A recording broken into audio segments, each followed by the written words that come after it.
So, Dana, I don't get to talk to you like this very often. Can I turn the tables on you and ask you a question? Sure.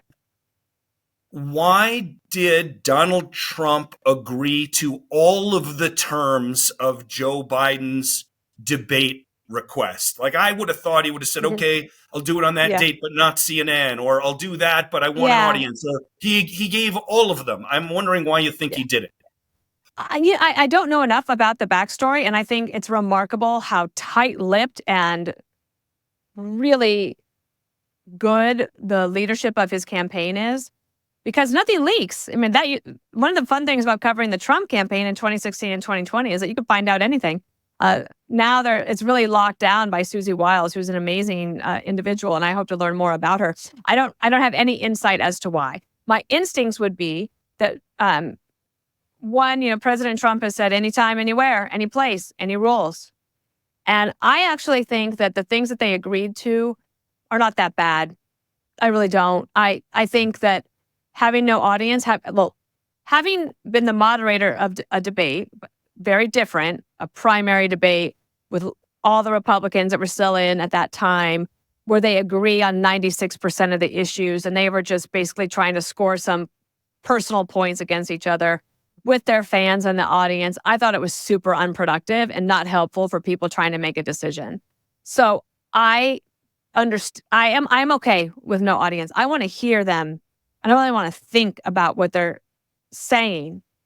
I also believe that having the mic cut off while the other person is talking is not a terrible thing for Donald Trump. One, it'll stop him from from interrupting.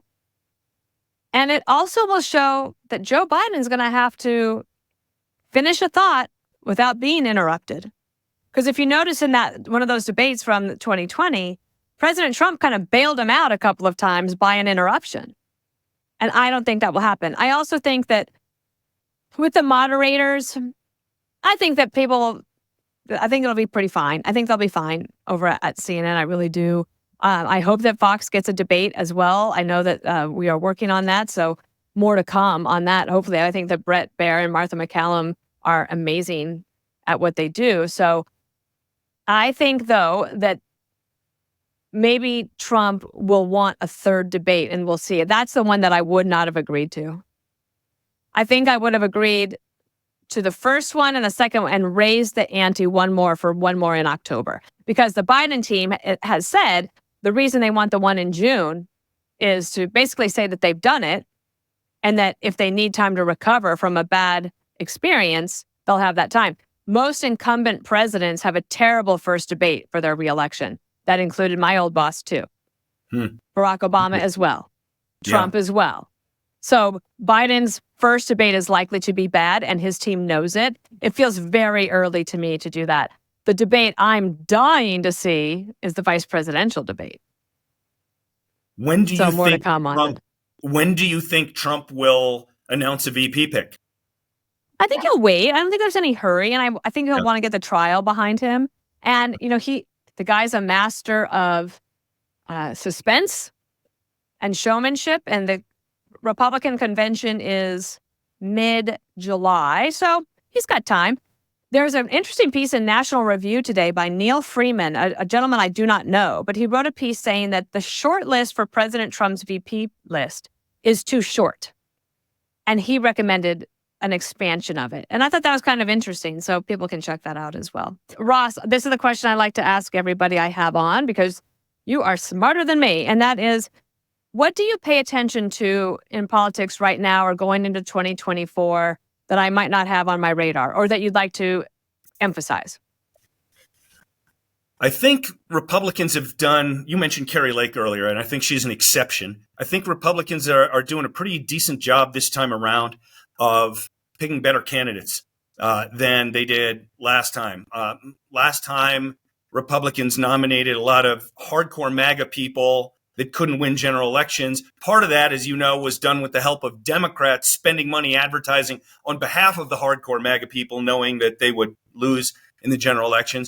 But I think, again, with the notable exception of Kari Lake, there's some decent candidates out there. I lived in Montgomery County, Maryland, in Bethesda. I'm sure you know Bethesda very well, for quite some time.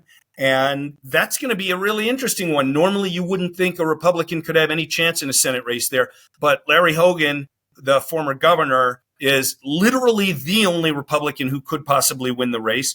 And the Democrats actually just chose a candidate who was probably the weaker of the two in the general election. So I don't know what's going to happen there. Got to keep an eye on Ohio as well. Bernie Moreno is not necessarily the strongest in the general election, but could possibly beat Sherrod Brown. So I'm kind of focusing on candidate quality.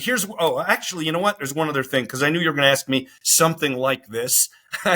And I'm really, really interested in seeing the huge percentage of the votes that Nikki Haley keeps racking up in these primaries. And I think not all, but most people who are voting in the primaries know that she's not in the race anymore. So is it Republicans who are saying, I can't stand Donald Trump? Or is it unaffiliated and independent voters? In Indiana, could be unaffiliated and independent voters. She got something like 22% there. So what I'm really going to want to see is the Democrats who are voting for Haley, because there's no point in voting in the Biden primary, they're irrelevant because they wouldn't vote for Haley even if she were the nominee.